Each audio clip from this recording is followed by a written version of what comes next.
Regardez bien cette image. Alors bien sûr, vous voyez Jésus qui combat un diable.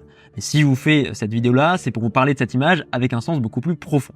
Cette image, en fait, c'est la métaphore, c'est la représentation des débats actuels qui se déroulent sur l'islam. Ces débats-là, malheureusement, ce sont des champs de bataille.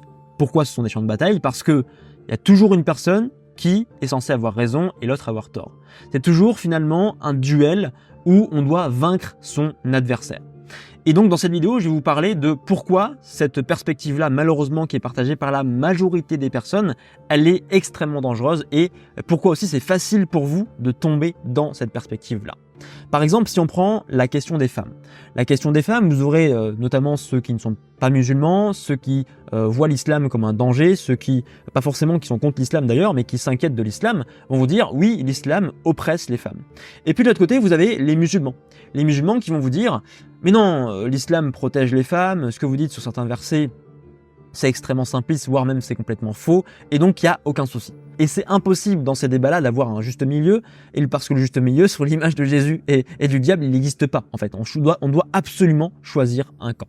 Le problème, c'est que dans cette perspective-là, la minorité des personnes, c'est celle qui, justement, développe cette vision de nuance. C'est une minorité. La majorité préfère l'opposition frontale. Et pourquoi on préfère l'opposition frontale? Eh bien parce que, tout simplement, avoir de la nuance dans un contexte aussi tendu sur tel sujet, avoir une vision qui se veut plus complexe, eh bien c'est faire preuve, dans l'esprit de beaucoup de personnes, de faiblesse. Et quand on est dans cette perspective d'un duel finalement guerrier sur ces sujets-là, faire preuve de faiblesse, c'est perdre la bataille. Et forcément, personne ne veut perdre une bataille.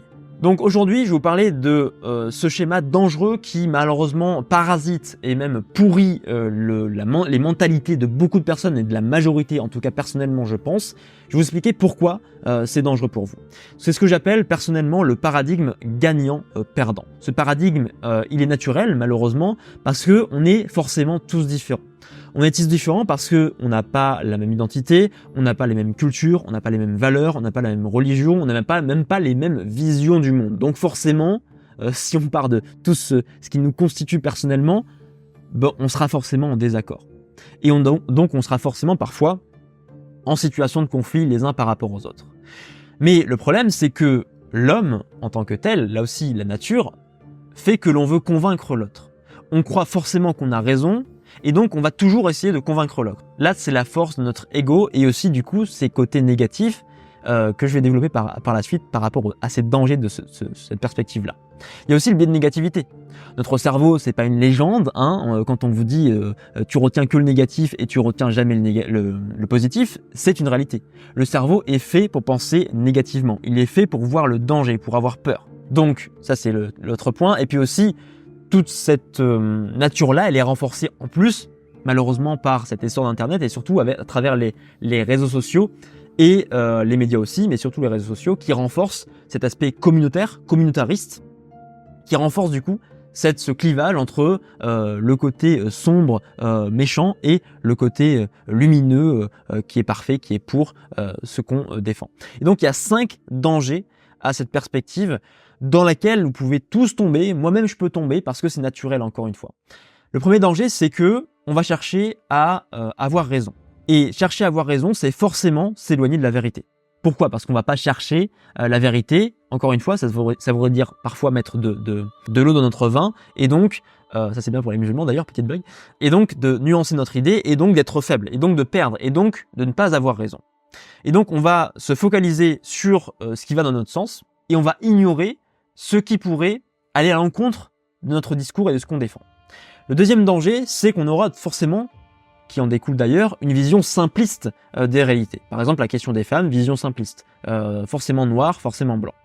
On ne va pas aussi cibler les vrais problèmes. Parce que si on ne veut pas voir la vérité en face, essayer de chercher vraiment d'avoir une vision juste, eh bien forcément, on ne va pas pouvoir cibler les vrais problèmes qui existent. Donc, on ne cible pas les vrais problèmes, donc on ne peut pas les améliorer. Vous me direz, c'est tout à fait logique. Le quatrième problème maintenant, c'est que comme vous êtes dans une perspective de combat, c'est un combat qui est quasiment éternel. Parce que le combat, il se finit uniquement dans une guerre quand l'autre est défait. Donc c'est un combat qui soit est très long terme, soit est carrément éternel. Et c'est ça qui vient donc au 5e danger de cette perspective-là, c'est que c'est épuisant. C'est épuisant de toujours partir du fait que ce qui nous concerne, ce qui est important pour nous, comme par exemple la religion musulmane, l'islam, si vous êtes musulman ou musulmane, c'est forcément très important pour vous, ça fait partie de votre identité. Mais c'est épuisant de se dire que dès qu'on attaque votre religion, entre guillemets attaque, vous voyez déjà, j'utilise des termes comme ça, mais juste dès qu'on parle de votre religion selon votre point de vue de manière négative, eh bien vous allez vous braquer, vous allez vous dire « Ah, je suis attaqué, il faut absolument que je réponde, il faut absolument que je défende mon point de vue, que je défende qui je suis. » Et si vous ne dépassez pas ce point-là, vous allez rester bloqué dans cette perspective de gagnant-perdant, de guerre, de schéma de guerre, et vous allez surtout donc vous épuiser. Parce que c'est épuisant de toujours rester dans l'émotion. Donc vous allez être bien sûr dépendant émotionnellement de tous ces débats qui ont lieu, de toutes ces critiques, voire même parfois on va le dire, de ces insultes qui attaquent directement l'islam. Ça va être dur pour votre mental dans votre quotidien et sans doute que vous le ressentez déjà dans votre bien-être. Parce que, je ferai une petite métaphore ici, c'est comme finalement un guerrier qui ne sait pas quand l'ennemi va attaquer. Par exemple, les Américains qui arrivent au Vietnam dans la jungle, ils savent pas quand est-ce qu'ils vont être attaqués. Et le plus épuisant, c'est pas de mener la guerre contre un ennemi qu'on voit, mais c'est de mener la guerre contre un ennemi qu'on ne voit pas et qui peut attaquer à tout moment. Et donc vous êtes un petit peu dans cette même ordre d'idée où finalement, vous voyez un petit peu le monde et les débats comme l'idée qu'on veut toujours vous attaquer, et donc ça vous épuise parce que vous avez l'impression que vous devez toujours vous expliquer sur votre religion, sur qui vous êtes, pourquoi vous êtes par exemple une femme et une musulmane, et pourquoi pour vous non, l'islam n'est pas contre la femme, etc., etc. Et bien sûr tout ça, c'est un cercle vicieux. C'est un cercle vicieux parce qu'on s'en sort jamais, encore une fois, c'est un combat qui est de très long terme, voire éternel. Et le problème aussi, c'est que par rapport à ça, c'est que les médias jouent sur tout ça. Rappelez-vous que, je vous ai dit, notre cerveau pense négatif. C'est quoi le but des médias en fait? Le but des médias, c'est que vous regardiez les médias, que vous écoutiez, c'est la radio, les médias. Et donc les médias vont parler de quoi? Pas de Joseph ou de Erwan ou de Rachid qui a aidé, qui a sauvé une mamie de la noyade. Bon, ça peut arriver parfois que les médias en parlent, mais ça c'est extrêmement positif. Les médias vont parler de quoi? Ils vont parler de des questions sur l'islam et surtout des questions négatives sur l'islam. Si on parle d'islam, la question du voile, la question de la femme, la question de l'extrémisme, la question de la radicalisation progressive de certains musulmans. Et donc forcément, ça va empirer ce cercle vicieux. Maintenant, j'ai envie de vous parler du fait de comment vous pouvez changer ça. Parce que le but, c'est pas simplement de cibler ces problèmes-là, c'est de vous aider. Cette vidéo, je la fais pour vous aider à dépasser ça et surtout à changer de paradigme. De passer donc de ce paradigme gagnant-perdant au paradigme que j'appelle le paradigme gagnant-gagnant. Alors le paradigme gagnant-gagnant, je vais pas vous faire... je vais pas vous dire que c'est très simple de le développer, je vais pas vous dire que c'est miraculeux, que c'est parfait, que c'est simple. En fait, bien sûr, c'est un paradigme qui demande plus d'efforts. Mais par contre, sur le moyen long terme, c'est un paradigme qui est hyper gratifiant. Alors l'idée de ce paradigme-là, c'est de sortir du combat, de sortir de l'émotion, donc de sortir de ce premier paradigme que je viens tout juste de vous expliquer. Avant de continuer, je vous rappelle que tous les samedis matins à 9h30, je vous envoie un mail dans votre boîte mail. Un mail dans lequel je parle bien sûr d'islam, d'histoire et de comment aussi on l'étudie. Donc si vous voulez votre petite dose hebdomadaire de connaissances, il vous suffit de cliquer sur le premier lien dans la description. Et donc, au lieu de se battre contre quelque chose, contre l'islam, contre ceux qui critiquent l'islam, c'est plutôt de se battre pour une cause. Pour la cause des femmes dans la religion musulmane. Pour défendre en fait une cause qui vous tient à cœur. Bon, par exemple, là j'ai pris la cause des femmes. À l'inverse, ici, vous avez 5 dangers dans le premier perspective. Dans cette perspective-là, vous avez 5 bienfaits. D'abord, au lieu de vous enfermer dans vouloir absolument avoir raison, là, à l'inverse, vous allez d'abord chercher la vérité. Tiens, qu'est-ce qui est positif? Qu'est-ce qui va dans le sens que je voudrais développer? Et au contraire, qu'est-ce qui est négatif? Par exemple, pour la question des femmes, quels sont les savants médiévaux, notamment médiévaux, du coup, qui en ont parlé, qui ont une vision négative sur les femmes? Bien sûr, cette vision négative, elles existent. Donc, je vais chercher ces visions négatives. Ensuite, ça amène quoi? Ça amène, bien sûr, le développement d'une vision profonde, d'une vision plus juste des réalités. Troisième bienfait, c'est que forcément, à l'inverse de la première perspective, vous allez cibler les vrais problèmes. Et donc, vous pourrez permettre au monde de s'améliorer en essayant au maximum, si possible, de régler ces problèmes. Quatrième chose, c'est que à l'inverse du fait que vous êtes dans la première perspective, un guerrier entouré d'ennemis, à l'inverse ici, vous allez être parfaitement serein ou sereine. Parce que vous ne serez pas impacté par les débats, vous n'allez pas impacté par les débats émotionnellement, parce que vous êtes moins susceptible d'être impacté émotionnellement par les débats, vous n'êtes plus dans cette situation de guerre permanente, vous allez aussi maîtriser votre sujet. Parce que le problème de cette première perspective, c'est que la personne qui cherche absolument à avoir raison ne maîtrise pas du tout son sujet. Et donc forcément, quand on lui met sous le nez, sous les yeux, les problématiques qui existent, elle est désemparée, elle ne sait pas quoi faire. Vous avez maintenant à savoir, et donc vous savez aussi que les choses ne sont pas binaires, il n'y a pas le noir ou le blanc, il y a aussi des problématiques, et donc vous êtes serein. Ok, je sais que ça existe, il n'y a pas de souci avec ça, d'ailleurs je combats ces choses-là. Et en plus donc vous aurez des arguments concrets pour faire avancer et défendre la cause qui vous tient à cœur, alors que dans l'autre schéma, bien sûr, vous resterez malheureusement fragile. Donc on va faire une petite mise en situation ensemble, plus ou moins concrète, vous allez voir, pour que vous voyez véritablement cette différence dans la manière de penser entre quelqu'un qui est bloqué dans cette perspective de gagnant-perdant et l'autre personne qui est dans cette perspective de gagnant-gagnant. Par exemple, imaginez que vous êtes dans un repas, alors un repas de groupe, un repas entre connaissances ou un repas de boulot, et puis vous avez une femme, donc on va parler de la question des femmes, une femme qui arrive, peut-être votre collègue, et qui vous dit, moi je trouve franchement que l'islam est très oppressif envers les femmes et que c'est une religion dangereuse pour les femmes. Première perspective, vous êtes dans la perspective gagnant-perdant. Vous allez vous dire, ah ça y est, ça recommence, on va m'attaquer, je me sens victime, donc il faut absolument que je me défende. Victimisation. Hop, déjà émotion négative qui arrive. Donc je vais répondre directement à la personne, non mais ça tu sais, tu as tort, c'est encore une fois les mêmes discours qu'on entend partout dans les médias, c'est hyper simpliste ce que tu nous dis, donc voilà pourquoi c'est faux, voilà pourquoi tu as tort. Et donc qu'est-ce qui va se passer? Déjà rien va avancer, parce que forcément vous allez braquer la personne. Quand quelqu'un vous dit que vous avez tort, il va pas forcément vous écouter, donc rien ne va avancer parce que vous allez camper sur vos positions et la personne va camper sur les siennes. Mais en plus, vous allez ressentir des émotions négatives. Parce que déjà, vous êtes donc dans une situation de défense, donc vous vous sentez agressé, donc déjà négatif, stress, épuisement mental. Mais en plus, d'un point de vue des relations sociales, c'est le néant, c'est catastrophique en fait. Parce qu'il n'y aura aucun échange entre vous et la personne. Pire encore, peut-être vos relations vont s'envenimer. Et donc, on est dans un schéma vraiment négatif. Maintenant, si on passe dans la perspective gagnant-gagnant. Perspective gagnant-gagnant, eh bien la personne va dire ce qu'elle a à dire sur les femmes. Et vous êtes préparé à tout ça. Vous êtes préparé parce que vous savez qu'il existe des problématiques. Et donc vous allez vous dire, bon ok, cette personne-là, elle a raison en partie, mais elle a aussi une partie qui découle de tout ce que disent les médias et qui sont extrêmement simplistes.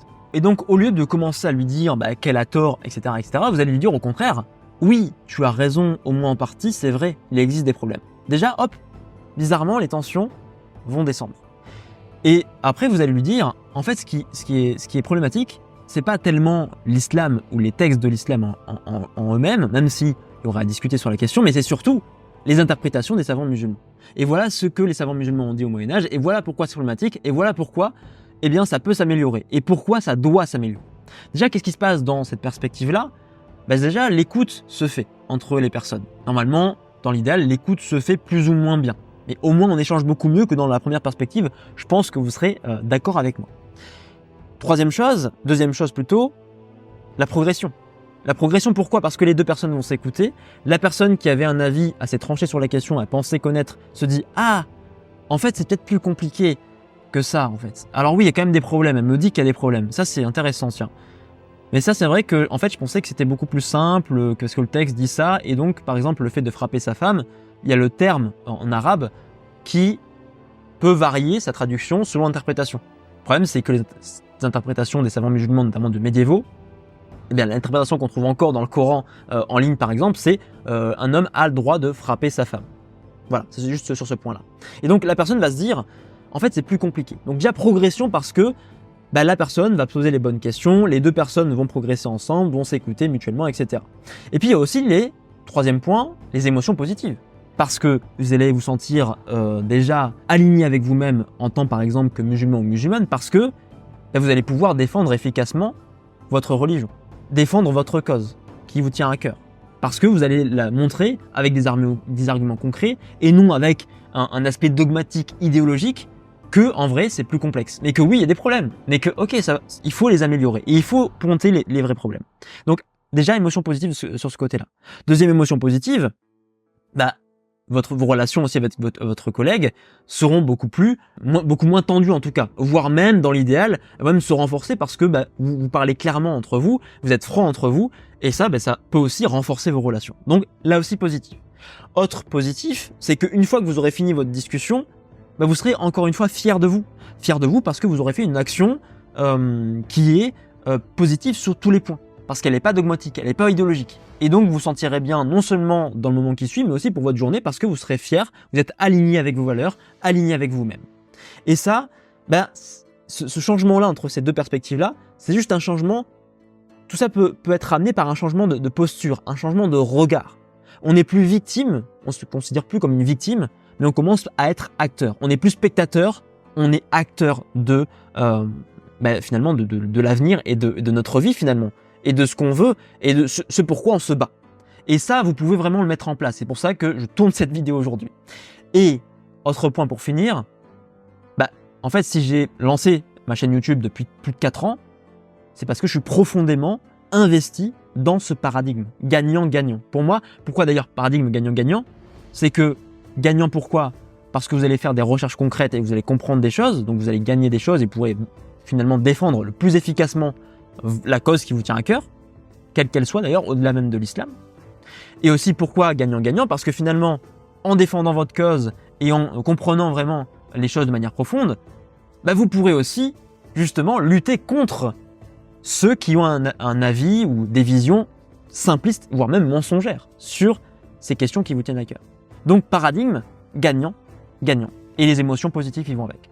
Et donc, moi, c'est vraiment le paradigme qui m'anime depuis plus de 4 ans, et même encore plus, parce que, pourquoi j'ai lancé cette chaîne YouTube? Parce que pour moi, il n'y a pas de perdants.